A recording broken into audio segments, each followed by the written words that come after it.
So one of the big questions I see a lot, and to be honest, I've gone through it myself, is should you start collecting Pokemon cards again? If you've done it from base set, you've maybe took a few years off, maybe even a decade off.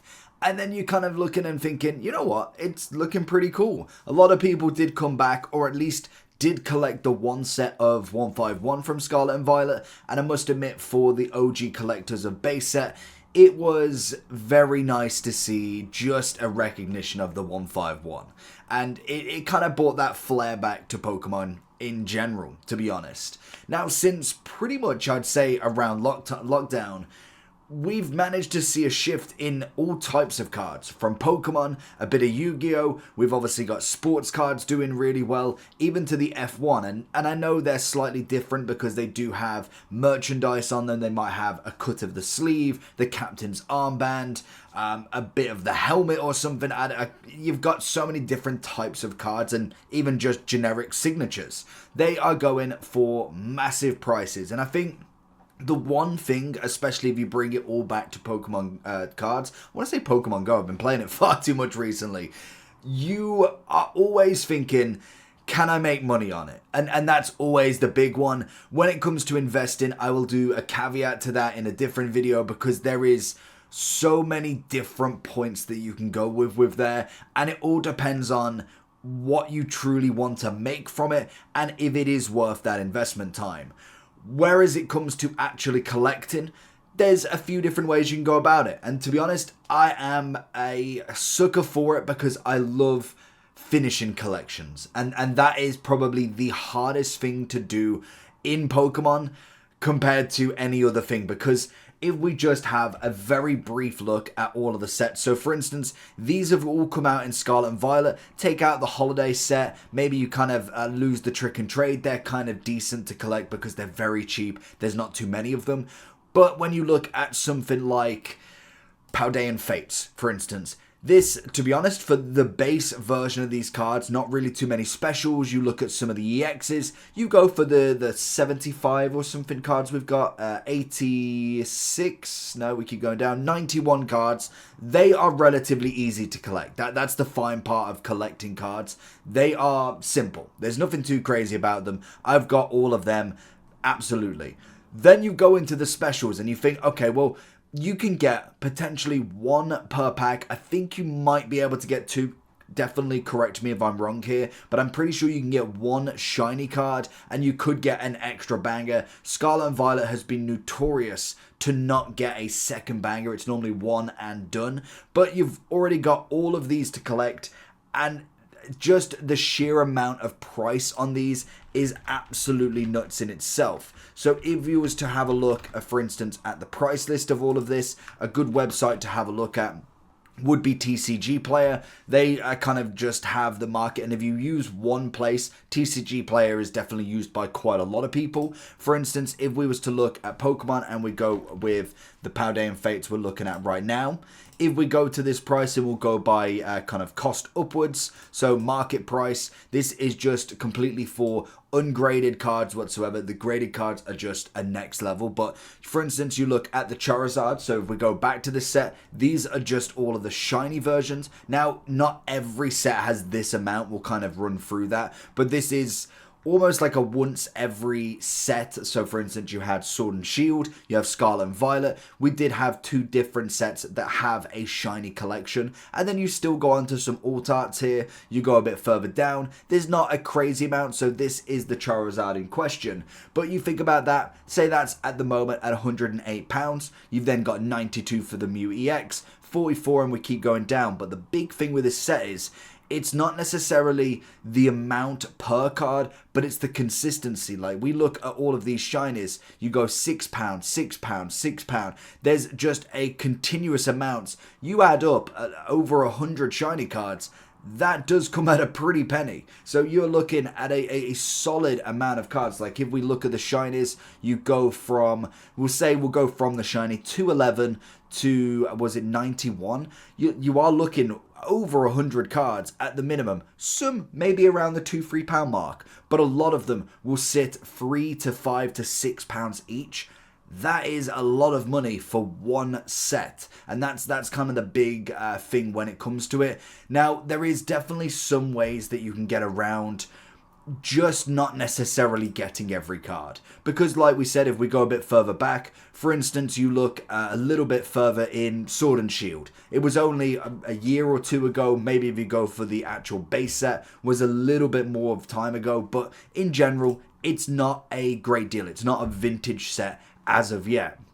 We still have some monster cards. Now, a lot of these relatively cheap. You look at a Lapras VMAX, you're looking £2 at an absolute maximum. So, to be honest, that's not a bad value. But every single set has at least some sort of hitter in here. And normally you'll find them at the very end. The way that we've kind of gone with sets, there's normally 1, 2, Evolving Skies have about 7 of them, major cards to play. When it comes to Sword and Shield base, I actually don't know the best one. So if we go Sword and Shield on TCG Player, we'll go Sword and Shield base, and then from here we'll see what the best card is, or at least the most valued card here. So I believe, are we in order? Okay, so we're looking at the Snorlax VMAX. That's a $42 card, which is a rainbow. So to be honest, in terms of value, not terrible. 42, 31, 14, 13, and yada yada, we keep going down. They are not terrible. But the problem you have with these sets is it's not that you get 4 months in between them. Nobody's really spending 200, 300, 400 pounds as a casual collector every single month, because if we look, for instance, at Stellar Crown, we got that, or we are getting that in the next few days. We had Shrouded Fable, which is a bit of more of a mini set. That was last month. The set before that was Twilight Masquerade, and then the set before that was Temporal Forces. These were all out in the space of about 4 to 5 months. Now, if you are looking at the value of all of them, they are going to come in at a pretty penny for every single one to get everything. Now, a good thing when it comes to collecting, if you are looking to try and collect the sets, then what I would suggest is holding off anyway. We see a massive downwards trend. Kind of the first week or 2 weeks in, you have a really high price, dips down a bit, and sometimes they can go back up. But what I've found in the research I've done in terms of collecting these cards is you've got to wait a good 4 to 6 months and you'll see a true value, or at least a better value, a more stable plateaued value of these cards. We've seen a lot of alt arts come down in price. I know full well we had Twilight Masquerade, I want to say one of the end cards for me, was coming in at around about £50 on the second day of launch, which I believe was one of the masks, which I believe it might have been the orange one, the Her Flame.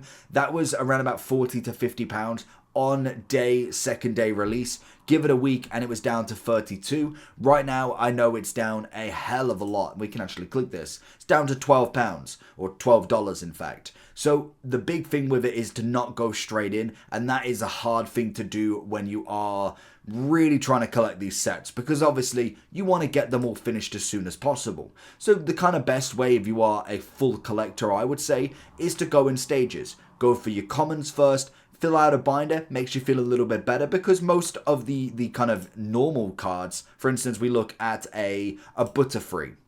We're looking 3 pence, $3, I don't know, is it 3 cent in America? But it literally is like, say, like in English terms, a 2 penny to 5 penny. That's pretty much all you're looking at per card. So that's really nice to be able to get all of them. It does go up when you get the hollows and you get some VMAXs. You might look at £1 or so, and to be honest, they're not terrible. Then you kind of want to go for your hitters. You want to look, for instance, at something like a Chilling Reign, and maybe, yeah, we start getting some of the Blazikens, and even some of the kind of extra sets, the special arts. Like we look, for instance, at a Zapdos, $3, $4. It's not necessarily going to be crazy, and I would go up in value like that. And I would definitely wait, for instance, for Chilling Reign. I believe one of the top ones would be, you're normally looking at a rainbow as well, but you'd be looking, for instance, I know full well, it's Blaziken, $196. You would make that to be the last card that you get. Of course you would. Unless you've managed to pack it, which just makes life a lot easier, you would kind of wait out. And this does go on, because the big thing is, for me, is I kind of have put myself on a mission to be able to get every single card, at least one of each. So for instance, the Sword and Shield promo, to be able to get every single one of them, to get all of the Darkness Ablaze, to then go back further and get Burning Shadows. It will take a long time, but it's the only thing I really collect, so I would like to make that mission, and yeah, there is a lot to go still. There is a lot to really find out here. I'm not too fussed about the very kind of itty-bitty ones, like we saw a Pikachu Futsal one. If I could get them, then yeah, 100%. But we've got to still go back to some of these cards that are crazy. I'm not too fussed about the Topps Chrome series either, but when we go down to kind of like the base set, we're going to look pretty expensive on this. Like if we look, for instance, just as a Beedrill, you got £1 for him, which isn't terrible, but then it's getting the right condition as such. You will see that you definitely will get a lot of the kind of earlier vintage sets in a less or a worse off condition, whereas we look at like $14 for just a Chansey, and then you'd look at, for instance, at the Charizard, you're looking at a decent whack for that. So in terms of collecting stuff, the way I would kind of do it, there's a few different ways you can go. Collecting everything, it is take it steady. There is always going to be new sets out. As we see already, so many announced sets.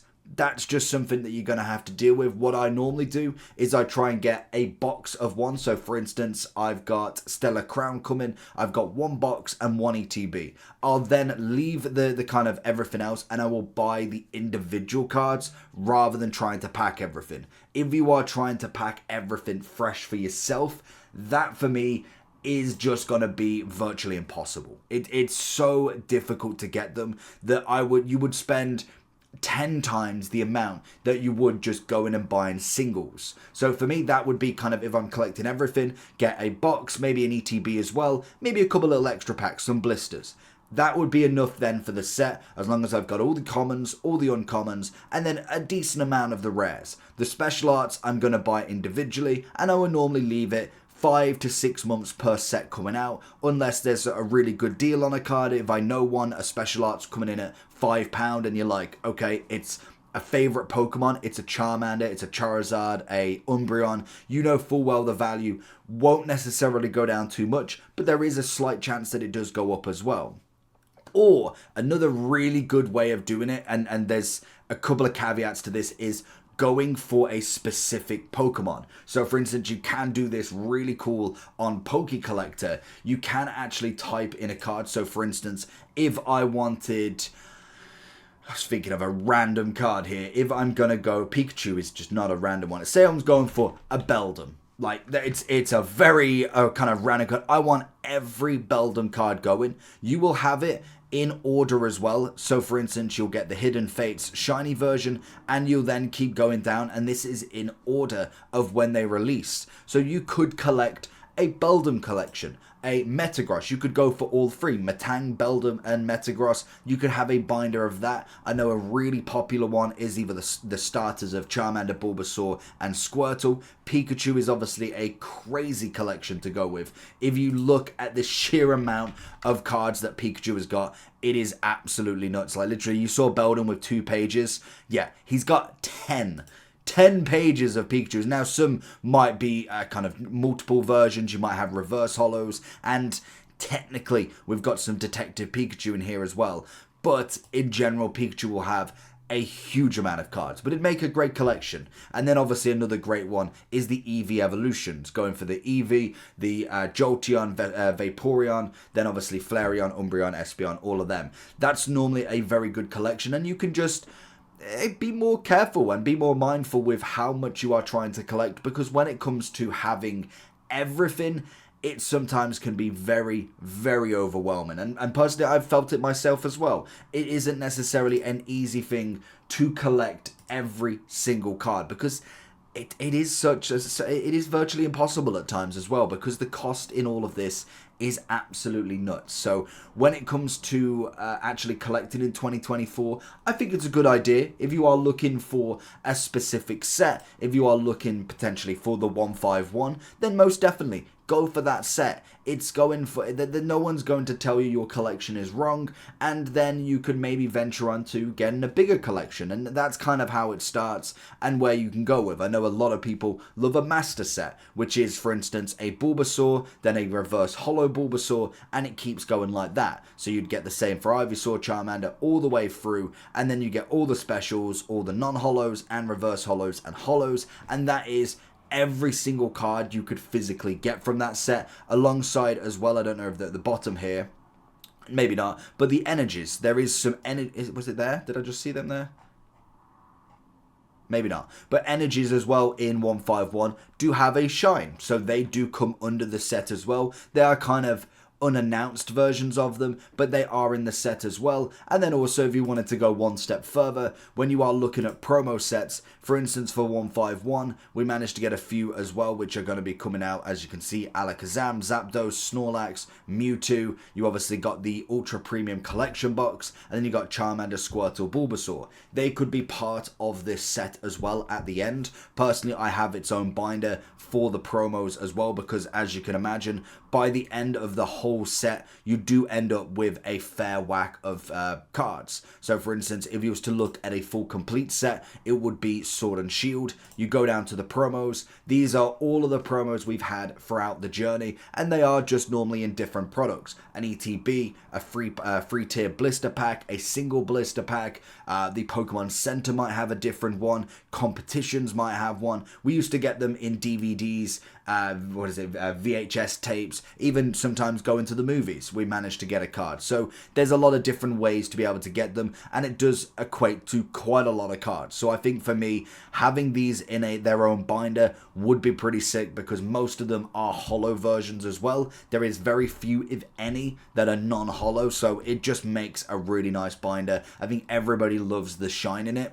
So when it comes to the conclusion of should you collect, I think most definitely finances need to be first and foremost your priority, because it can be a very quick rabbit hole to go down, where you spend month after month plugging away at sets and just not getting anywhere with them. If you've got some extra cash, maybe you don't spend much money on stuff, then yeah, what's gonna hurt buying a pack or two, maybe just trying to collect a set to start with, and then kind of going from there. Maybe you pick a random set, you go with a Battle Styles, and you just want to get that one set, and then you work on the rest. It doesn't have to be brand new every single time, because we see a lot of the time when it comes to values of products, they can go down. We've seen Temporal Forces drop in price, Paradox Rift, we've seen Paldean Fates go up in price. It all depends on when you're looking to purchase, and to be honest, it still probably would be cheaper buying the set outright without even buying packs. So if you're not too fussed about opening the packs, then you could just go ahead and buy the cards individually. It's definitely a multiple way to be able to collect the cards, and then you've got the whole graded system. Personally, for me, it's not a big thing. I think that would be very heavy on the investment side, unless you are not too worried about collecting sets and you just want to collect slabs. But that for me is kind of out of my territory. I wouldn't be able to tell you what the best cards are to buy or when to buy them, because naturally the value can go up and down on a lot of them. And to be honest, with the different companies, you can go with PSA, you've obviously got Ace Grading, there's a B one as well that I can't remember, but they all have different values of what is seen by the collectors as well. So that is a whole different topic. But let me know, have you started this year? Have you started recently? For me, it's been, I think, just over 2 years that I've come back now in terms of collecting them, and I think I started again around Rebel, Clash and Battle Styles, and then we've kind of really hit the ground running and tried to get at least a box per set since then.